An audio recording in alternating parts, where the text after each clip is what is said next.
फिर उससे प्रत्यय भी हो जाते हैं। ऐसे यहाँ इव शब्द का अर्थ नहीं लेना है, इव शब्द से इव का अर्थ नहीं लेना है। इव शब्द से किसको लेना है? हमें शब्द को ही लेना है। शब्द को ही लेना। इव शब्द से हमें किसको लेना है? इव शब्द को ही। समझ में आ रहा है ना? इव का अर्थ होता है जैसे, जैसे घन इव श्याम, बादल के जैसा काला, ऐसा जो होता है समान अर्थ है, जैसा अर्थ है। लेकिन यहाँ अर्थ नहीं लेना है हमें लेना इव शब्द। इव शब्द को ही लेना, तो इस अर्थ में शब्द को जब लेंगे तो फिर वो अव्यय भी क्यों ना हो, वो चलता है, उसकी प्रातिपदिक संज्ञा हो जाती है, स्वादि प्रत्यय आ जाते हैं उससे। अब अगर मुझे इव से जो है तो अव्यय न लेकर के जब वो अर्थ का कथन करना है तो फिर आगे उसके रूप नहीं बनेंगे, इव बस इतना ही रहेगा, अव्यय उसके रूप नहीं, अत्र तत्र इतना ही रहेगा, उसके प्रत्यय नहीं आगे नहीं जुड़ सकते। और जब हमको उनका नहीं लेना है अत्र तत्र यहाँ वहाँ का, उसे शब्द का ही वो लेना है, तब हो जाएगा, तब उसमें हो जाता है ऐसे। इसीलिए तो ये हुआ था ना, यत् पूर्वम तुनोक्तम तद अधुनो अधुनो क्या ऐसा कुछ था वाक्य, जिसमें प्राभाकर ने उसको उस समस्या का समाधान किया, हल किया था, कुमारिल भट्ट उसको बोल नहीं पाए थे। यत् पूर्वम अपिनोक्तम तद अधुना तुनोक्तम, यत् पूर्वम अपिनोक्तम तद अधुना तुनोक्तम, ऐसा वाक्य था। यत् पूर्वम अपिनोक्तम, क्या वाक्य था? यत् पूर्वम अपिनोक्तम अपिना उक्तम, पहले जिस बात को अपि शब्द के द्वारा कहा गया था, तत् उसी को अधुना अब तुना तु शब्द के द्वारा कहा जाता है। यत् पूर्वम अपिनोक्तम तत् अधुना व तत् तुनोक्तम, यत् अपिनोक्तम तत् तुनोक्तम व तुनोच्यते, ऐसा कुछ था। जो जिसको पहले अपि शब्द के द्वारा कहा गया, अब उसी को ही तू शब्द के द्वारा कहा जाता है, ऐसा वाक्य था। कुमारिल भट्ट जी पढ़ा रहे थे, प्राभाकर उनके चेला पढ़ रहा था। अब बहुत विचार करने पर भी वो इस पंक्ति का अर्थ नहीं लगा पाए, और जब पंक्ति का अर्थ नहीं लगता है विद्यार्थी तो टन मार करके सो जाते हैं। लेकिन पढ़ाने वाला जो होता है कि वो उसके चक्कर में अभी अरे ये नहीं लग रहा है, क्या है क्या है, क्या हो सकता है, क्या हो सकता है, नींद नहीं आती है। 12, 1, 2 बजे तक कुमारिल भट्ट जी जगे थे, बत्ती उनकी जल रही थी। वही तो बिजली वाली बत्ती तो नहीं थी पहले, वही दीपक वाली जो बत्ती रहती थी, तो चाहे मिट्टी का तेल वाली हो चाहे और किसी तेल वाली हो, बत्ती जल रही थी।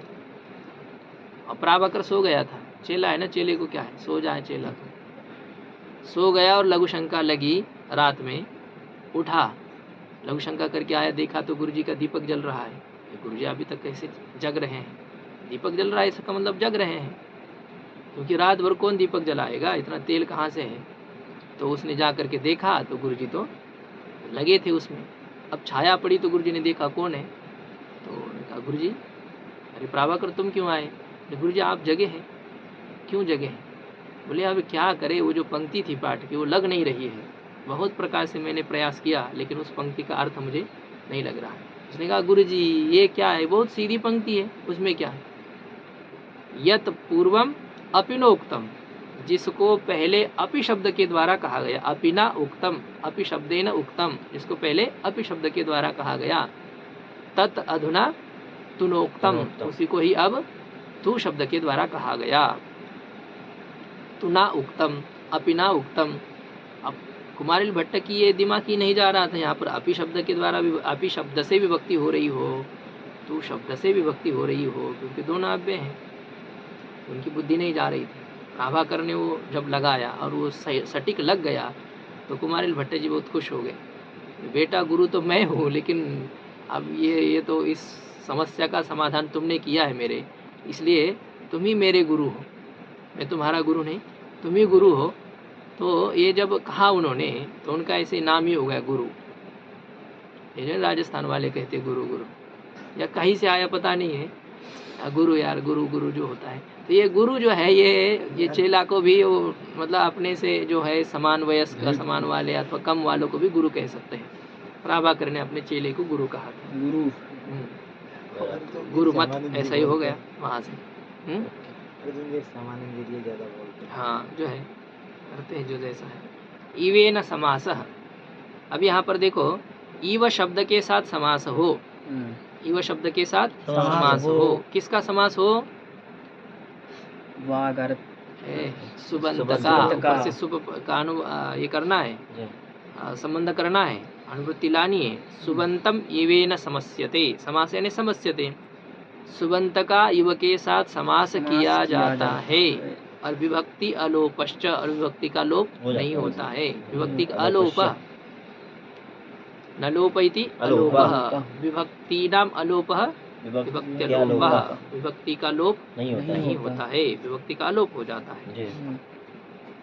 तो वार्तिक का अर्थ क्या हो गया? सुबंत का इव के साथ समास किया जाता है और विभक्ति का लोप नहीं होता है। समास होने पर विभक्ति का लोप होता है कि नहीं? होता है। किससे होता है विभक्ति का लोप? सुपो धातु प्रातिपदिकयोः सूत्र से लोप होता है। लोप किसे कहते हैं? क्या है लोप, किसे कहते हैं? तस्य लोपः, ये आदर्शनम लोपः, आदर्शनम लोपः, जो प्रसक्त है, विद्यमान है, उस विद्यमान का सुनाई न देना, इसी को ही लोप कहते हैं। तो ये विभक्ति का आदर्शन हो जाता है समास में, किंतु यहाँ नहीं होगा। समास का यहाँ आदर्शन, विभक्ति का आदर्शन नहीं होगा, विभक्ति रहेगी यहाँ पर। देखिए, इस वार्तिक से समास करेंगे अब हम। किसका किसके साथ समास करना है? अर्थ का इव के साथ, वागर्थ का इव। यहाँ वो तो है, उदाहरण देख लो भले ही। सूत्र का अर्थ क्या हो गया? वार्तिक का अर्थ क्या हो गया? इव का सुबंत के साथ समास। उल्टा नहीं करना, ये उल्टा करने से सुबंत का इव के साथ समास। समास किसका करना है? सुबंत का। किसके साथ करना है? इव के साथ करना है। तो इस समास विधायक शास्त्र में प्रथमा निर्दिष्ट कौन है? सुप है। प्रथमांत कौन है? सुप है या युव है? इव नहीं है। इसलिए क्या है, सुप शब्द की ही उपसर्जन संज्ञा होगी। सुप की क्या होगी? उपसर्जन संज्ञा होगी। इसलिए सुबंत का पूर्व निपात होगा, इव का पूर्व निपात नहीं होगा। निपात यानी पूर्व प्रयोग, पहले उच्चारण किसका होगा? सुबंत का होगा, इव का नहीं होगा। इव के साथ समास हो रहा है ना। श्री वागर्थौ इव, यह जो लौकिक विग्रह है, अलौकिक विग्रह था वागर्थ औ इव, या औ विभक्ति का लुक प्राप्त है कि नहीं? प्राप्त है, लेकिन लुक नहीं करना है। भारतीकार कहते लुक मत करो, लोप नहीं करना है अभी यहाँ पर। वागर्थौ ऐसा बना रहेगा। औ का लोप नहीं करेंगे तो क्या बनेगी? वागर्थौ ऐसे बनेगा। पूर्व सवर्ण दीर्घ हुआ है, वृद्धि हो चुकी है। पूर्व सवर्ण दीर्घ नहीं हुआ है, नादीची सूत्र से निषेध हो चुका है। वागर्थौ अग्र है इव, वागर्थौ इव, एचो यवायावः सूत्र से आवादेश करने पर वागर्था विव ऐसे ही हो जाता है। वाक और अर्थ, शब्द और अर्थ। वाक का अर्थ होता है शब्द, और शब्द का अर्थ, ये जैसे हमेशा संबद्ध रहते हैं कि नहीं? शब्द कभी अर्थ को छोड़ करके जाता है कहीं नहीं, और अर्थ कभी शब्द को छोड़ करके रहता है। हम उस शब्द के अर्थ को जानते हैं न जानते हो बात अलग है, लेकिन उस शब्द के साथ अर्थ हमेशा संबद्ध रहता है। लेखनी शब्द है, उसका अर्थ उसके साथ है, संबद्ध है, जुड़े हुए है ये हमेशा। हमें बाद में पता चला कि लेखनी शब्द का यह अर्थ होता है, तो बचपन से जानते थे हम इसको लेखनी कहते हैं नहीं। हम उसमें तो अपने अपनी भाषा में जो बोलते थे, लेकिन अभी यहाँ आकर के समझने लगे। ये वागर्थौ इव, वागर्थौ इव, इसका विग्रह वाक्य ऐसा ही है। समास होने पर बनेगा वागर्था विव, सब हो गया। केवल समास का उदाहरण यहाँ दिया गया। अब ये समास नित्य नहीं है, समास विकल्प से होगा। यहाँ ये जो केवल समास है ना, इसमें यद्यपि विभाषा का अधिकार नहीं है। एक समास प्रकरण में अष्टाध्यायी में विभाषा ऐसे का अधिकार चलता है, जिससे यह होता है कि सभी समास प्रायः विकल्प से होते हैं। अव्ययभाव समास को छोड़ करके तत्पुरुष, बहुव्रीहि, द्वंद्व, ये सब समास विकल्प से होते हैं। समास विकल्प से होते हैं मतलब आप समास कर भी सकते हैं, और नहीं चाहते तो नहीं भी कर सकते हैं, आपकी मर्जी है। लेकिन यह जो सहसुपा सूत्र है, इस सूत्र में विभाषा का अधिकार नहीं है। विभाषा पद ऊपर से नहीं आता, विभाषा पद तो आगे है। तो भी यह समास विकल्प से होता है। तो भी यह समास कैसा है? विकल्प। अनित्य है। विभाषा का अधिकार न होने पर भी यह समास अनित्य है, अनित्य इसे माना जाता है। इसका कोई कारण है? टीका में तो क्या लिखा है टिप्पणी में, विभाषा अधिकार अभावे अपि अयम समास अनित्यः। विभाषा का अधिकार न होने पर भी यह समास अनित्य है, और इसीलिए इव शब्द का विपरीत प्रयोग करने पर भी कालिदास का प्रयोग संगत हो जाता है। ये समास करना यदि नित्य होता ना, ये जो समास है ये यदि नित्य होता तो फिर इव शब्द का हमेशा बाद में ही प्रयोग होना चाहिए। इव शब्द का हमेशा बाद में भी ही प्रयोग होना चाहिए, किंतु कालिदास जी ने पहले प्रयोग किया है उद्बाहुरिव वामनः। क्या लिखा है? उद्बाहुरिव वामनः। तो यहाँ होना चाहिए था वामनः, वामनः इव, वामनः इव। ऐसा जब होगा वामनिव, वामनेव उद्बाहु, वामन के बाद में इव शब्द का प्रयोग होना चाहिए। वामन के बाद ये शब्द का, ये क्या है? उद्बाहु का मतलब होता है उन्नत बाहु है जिसकी, लंबी लंबी भुजाएं है जिसकी। राम जी के वर्णन जिसका कर रहे होंगे वो दिलीप जी का। हाँ, दिलीप का वर्णन है। तो है उन्नत, लंबी लंबी बाहु है, भुजाएं है जिसकी। किसके समान? वामन के समान।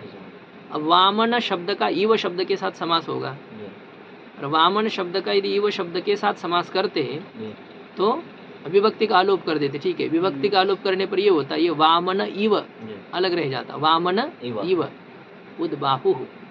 ऐसा कालिदास जी को प्रयोग करना चाहिए था, लेकिन कालिदास जी ने इव शब्द का पहले प्रयोग किया है, तो यह भी संगत हो जाता है, क्योंकि समास यहाँ नित्य नहीं है। समास यहाँ नित्य नहीं है, तो इसलिए समास हो भी सकता है, नहीं भी होता है। तो कालिदास जी ने नहीं होने का पक्ष लेकर के समास नहीं किया है। राज्ञः पुरुष गच्छति, यह वाक्य असाधु है क्या? राज पुरुष गच्छति यह वाक्य जैसे साधु है, राज्ञः पुरुष गच्छति यह वाक्य भी साधु है। तो उसी प्रकार से वागर्थौ इव यह लिखना भी, यहाँ तो कोई अंतर ही नहीं आता है, समास करो चाहे न करो, लेकिन जहाँ समास करने पर अंतर आ जाता है, अंतर भी नहीं आता यह भी बात नहीं है। वागर्थौ इव समास होने पर क्या बनेगा? ये वागर्थाविव। और यदि समास नहीं करेंगे तो इव वागर्थौ, ऐसा भी इव का भी पहले प्रयोग होने लग जाएगा। ये तो इसमें तो विभाषा का अधिकार नहीं है ना। हाँ नहीं है, फिर भी ये समास अनित्य है। अब ये क्या कारण है इसका? है सिद्धांत में कोई कारण इसका बताया है? हाँ नहीं, ठीक है, इसमें ये मैंने इसका कोई कारण लिखा नहीं है इसका कारण बताया है। तो इतना ही यहाँ पर ये अनित्य है, जो सहसुपा सूत्र से होने वाला केवल समास है, यह अनित्य है। और यह भी एक समझना है कि जहाँ पर कोई समास विधायक शास्त्र आपको नहीं मिल रहा है, मतलब जहाँ अव्यय भाव समास के अंतर्गत किसी का समावेश नहीं हो रहा है लेकिन समास है, तत्पुरुष समास के अंतर्गत इसका प्रवेश नहीं हो रहा है लेकिन समास किया गया है, तो फिर ऐसे समास का अंतर्भाव किस में करना है? तो केवल समास में डाल देना है। जहाँ कोई समास विधायक विशेष शास्त्र न हो वहाँ पर केवल समास समझ लेना चाहिए। ऐसा है, जिसको कोई नहीं फिर उसको केवल समास है, ऐसा ये है। उसका अंगीकार करने वाला वह है अनाथों का नाथ। इति केवल समास, इस प्रकार से केवल समास समाप्त हो गया। अभी आगे है अव्यय भाव समास, उसकी चर्चा हम लोग कल करते हैं। ओम पूर्णमदः पूर्णमिदं पूर्णात् पूर्णमुदच्यते पूर्णस्य पूर्णमादाय पूर्णमेवावशिष्यते। ओम शांति शांति शांति।